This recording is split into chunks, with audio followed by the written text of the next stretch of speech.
Ser podcast.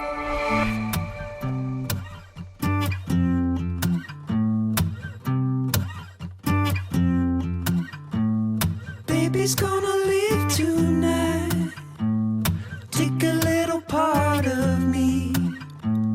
You've been waiting far too long to turn me on. When I wake up in the morning, my. When I pass out in the evening, why?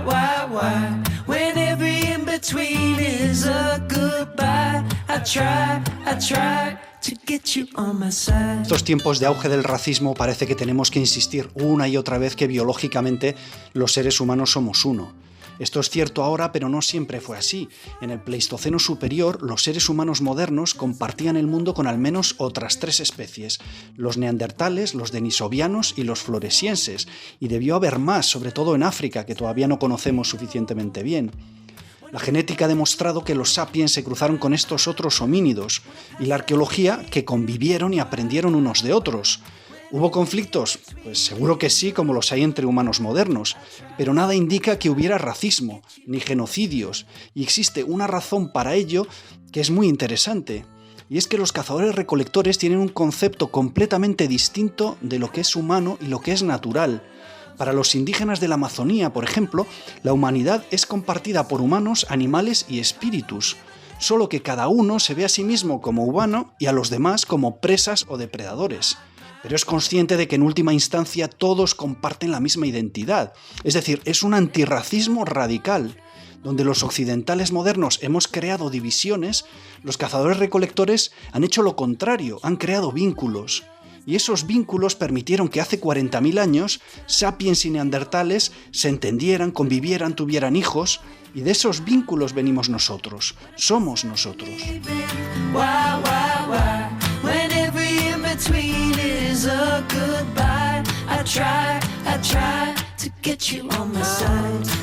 Aunque no tengamos más que restos de nuestro pasado, lo cierto es que, como nos dice el antropólogo Alfredo González Ruibal, querer obviar que venimos de la mezcla es querer obviar que nuestro presente y nuestro futuro como especie humana siempre se ha fundamentado en ella.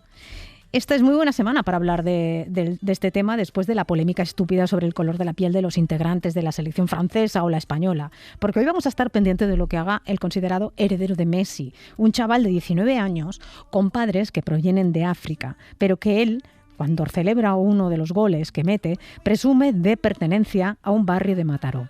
Lamine Yamal es el ídolo en ciernes. Este es el mundo que viene, guste o no, y por lo que se ve, es imparable.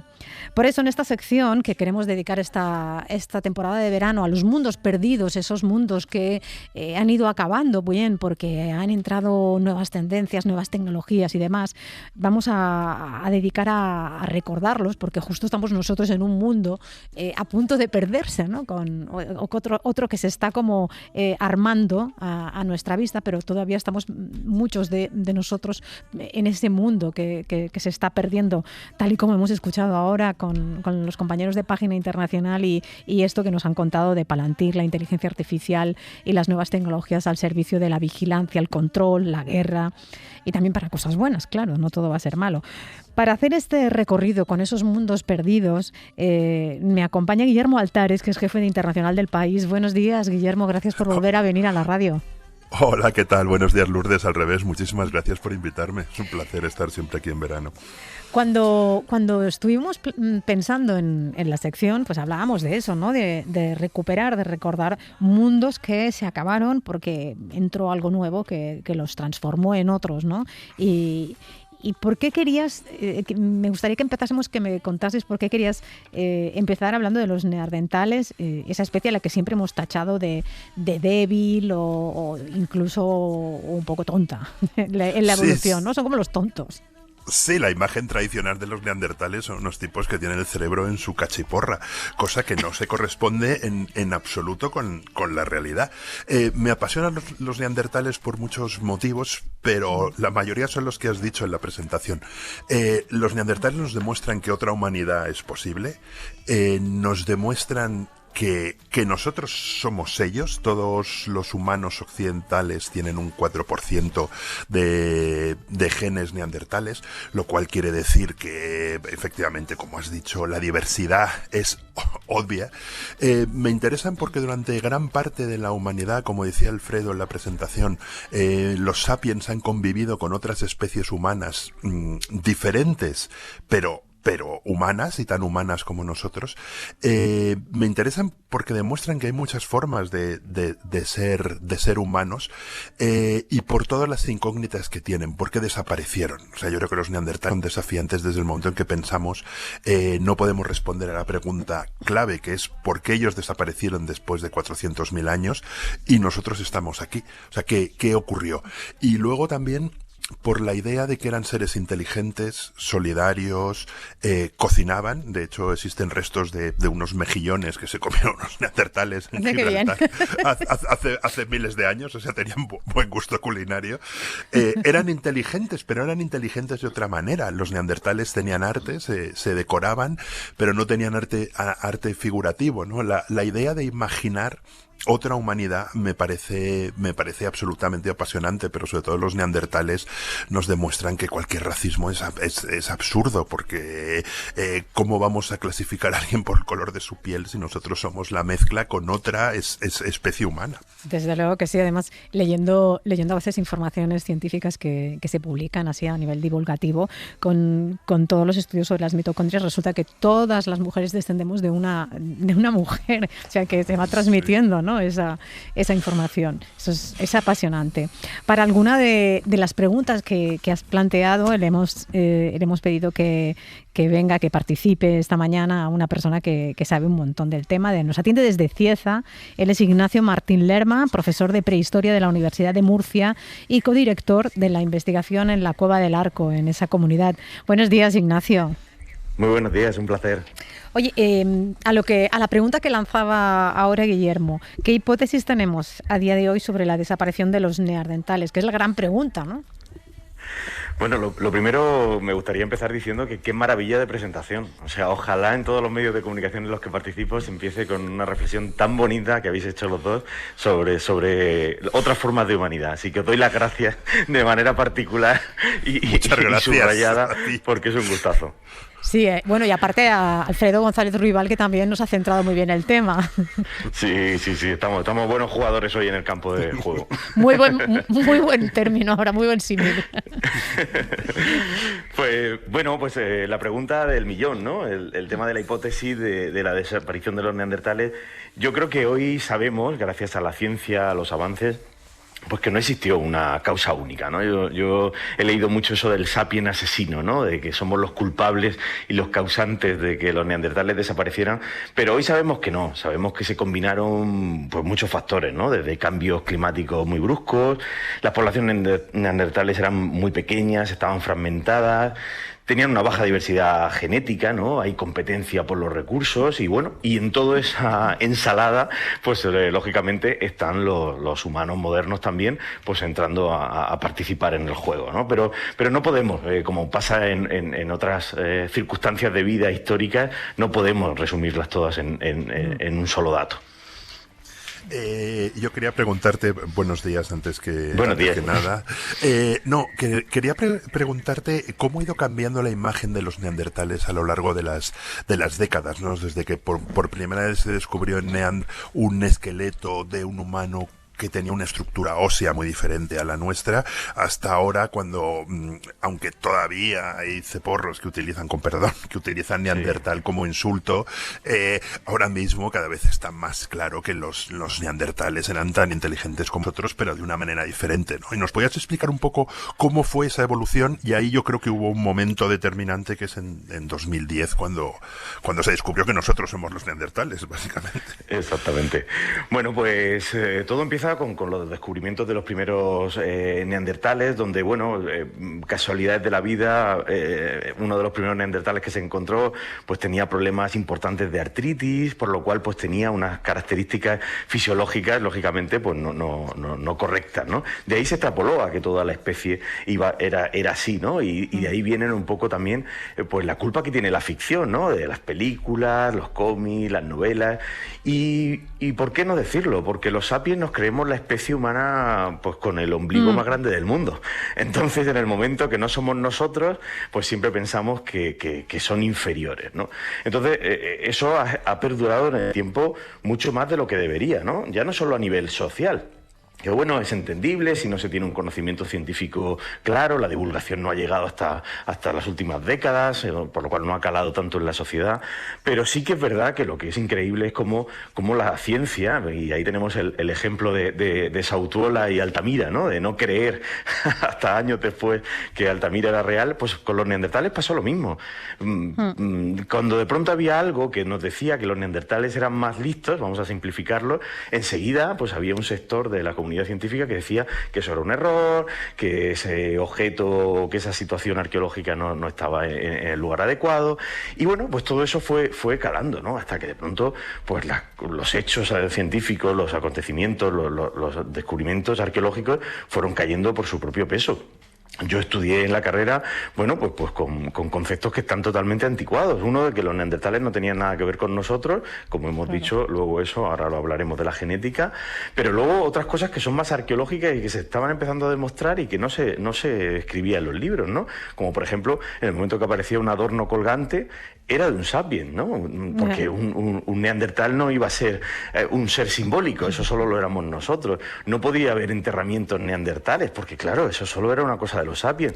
Y ya lo último fue lo del tema del arte. Vale, entierran, vale, se adornan, pero pintar no, pintar nunca en la vida. Eso no lo puede hacer alguien que no sea un sapiens, ¿no? Y ahora tenemos precisamente en la península ibérica 3 cavidades con pinturas de más de 60.000 años que claramente nos atestiguan que los neandertales también hacían arte, ¿no?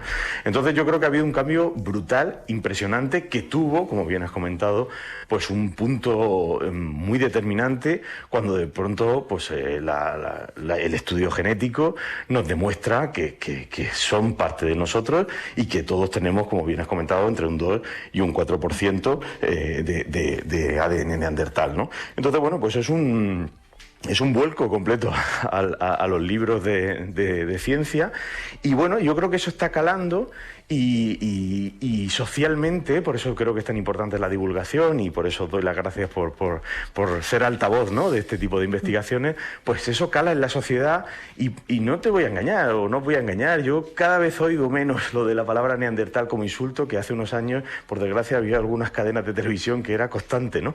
Entonces, bueno, yo quiero pensar que vamos en el buen camino y que cada vez somos más conscientes de dónde venimos y la importancia que tiene nuestro pasado, ¿no?, para entender el presente. Hablemos de investigaciones porque ahora dentro de un rato te vas a la Cueva del Arco, donde junto con el profesor Didac Román de la Universidad Jaume I empezasteis a investigar en 2015 los yacimientos que hay ahí. No sé, cuéntanos qué ventana sobre la historia neandertal y humana nos abre este lugar donde estás trabajando y qué estáis investigando en este momento en su interior. Bueno, pues la Cueva del Arco es un yacimiento interesantísimo, primero por su ubicación, porque estamos en el sureste de la península. Ya sabéis que siempre el paleolítico nos hace mirar hacia el norte, ¿no? Nos hace mirar siempre a las cuevas de Santander, de Asturias, o la franja más pegada a Francia. Pero el sureste tiene mucho que decir y quizá pues a veces la investigación no ha estado tan presente, ¿no? Y en este contexto, pues de pronto aparece una cavidad en la que tenemos arte paleolítico hecho por los sapiens, el único arte paleolítico de la región de Murcia y el más antiguo, por lo tanto, pero no solo encontramos materiales de ocupación, o sea, de existencia de estos sapiens, sino que también encontramos materiales de los neandertales en la misma cueva, ¿no? Lógicamente hay una secuencia arqueológica importante de más de 50.000 años que nos atestigua cómo el continente ha sido siempre el mismo y el contenido va cambiando en función de la población que va estando. ¿Qué ocurre? Pues que tenemos vemos esa transición entre los últimos neandertales y los primeros Homo sapiens. Wow, estáis investigando en ese tramo, ¿no?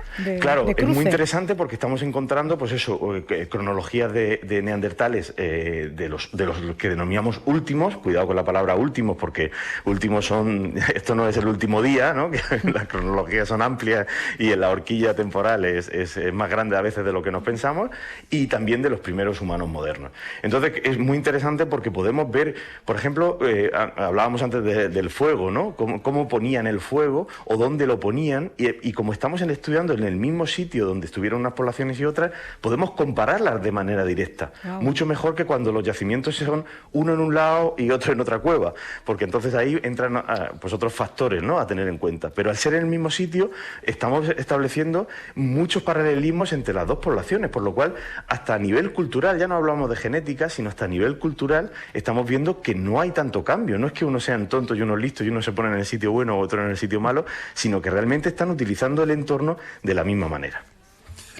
Ignacio, ¿no has soñado muchas veces con imaginar, o has imaginado ese momento en el que se encuentran las dos especies? Hay una novela preciosa de William Golding, yo prefiero leer, no me gusta mucho la novela histórica, mucho menos la novela prehistórica, pero esta es muy bonita, que se llama Los herederos del premio Nobel, del autor del Señor de las Moscas, que habla de ese momento en el que hay unos señores que descubren que hay otros que están entrando en su territorio, ¿no? Y la cueva de la que nos habla cuenta un poquito ese momento, ¿no? Aunque haya diferencia entre ellos. O sea, hubo un momento en que alguien estaba allí desde hace milenios y apareció otro, ¿no? Apareció otra humanidad.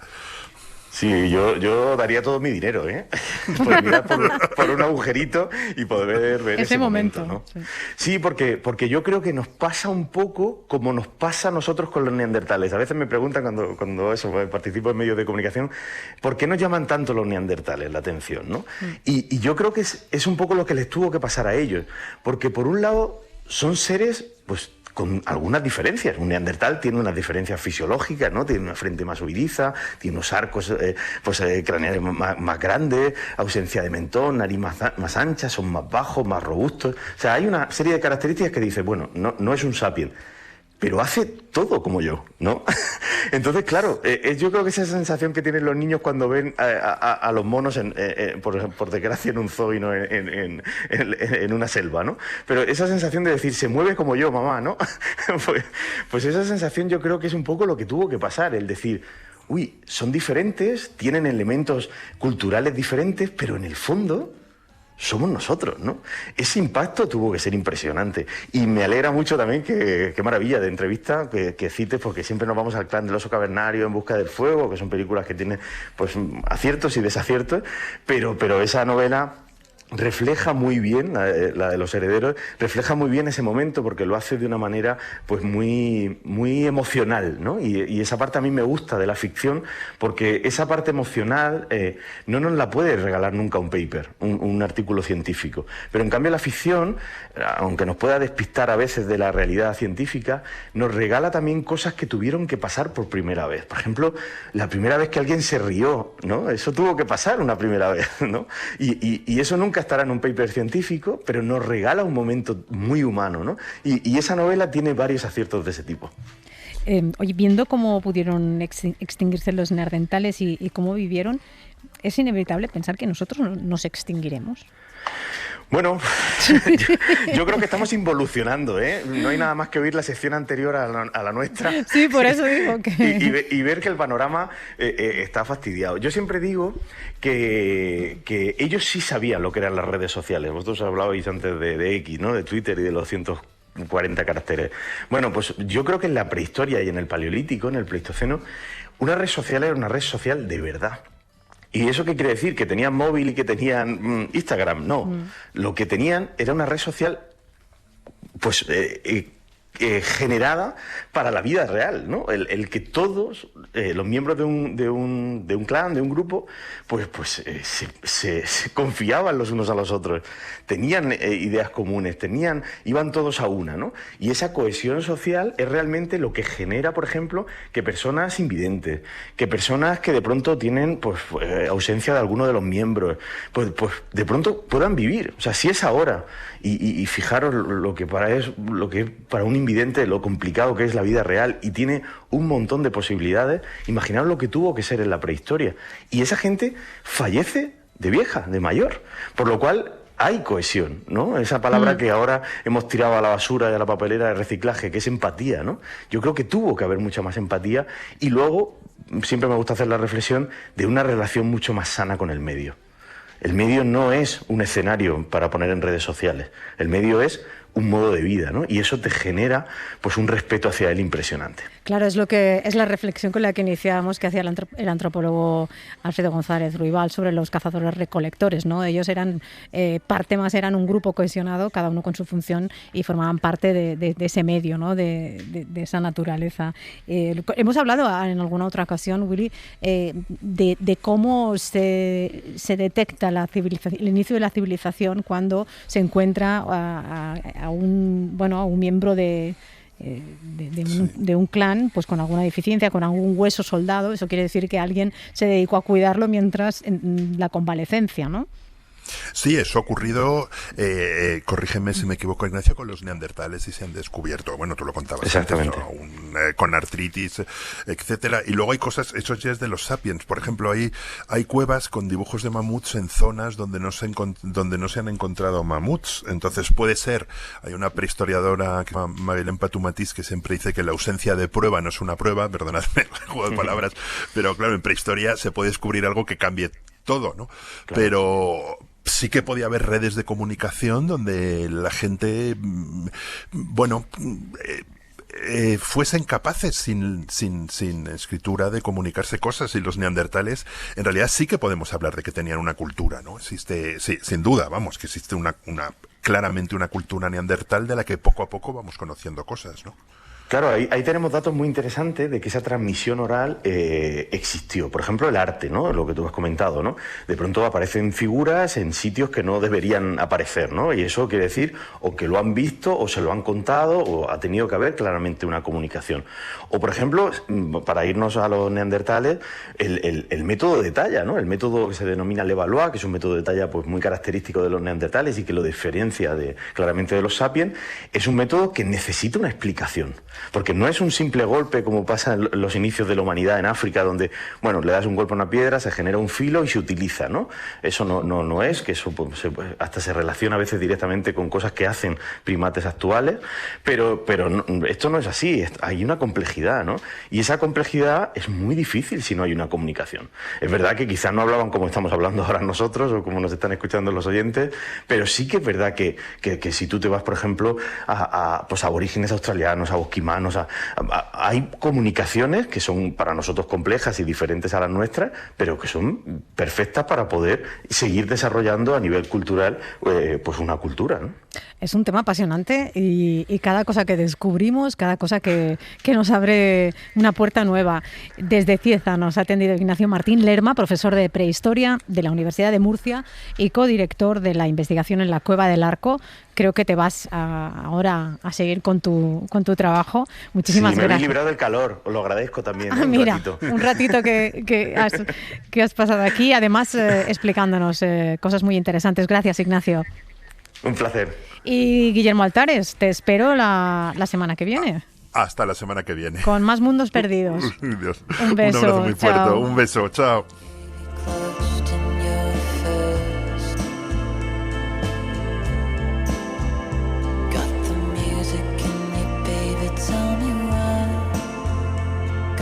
Para no perderte ningún episodio, síguenos en la aplicación o la web de la SER, Podium Podcast o tu plataforma de audio favorita.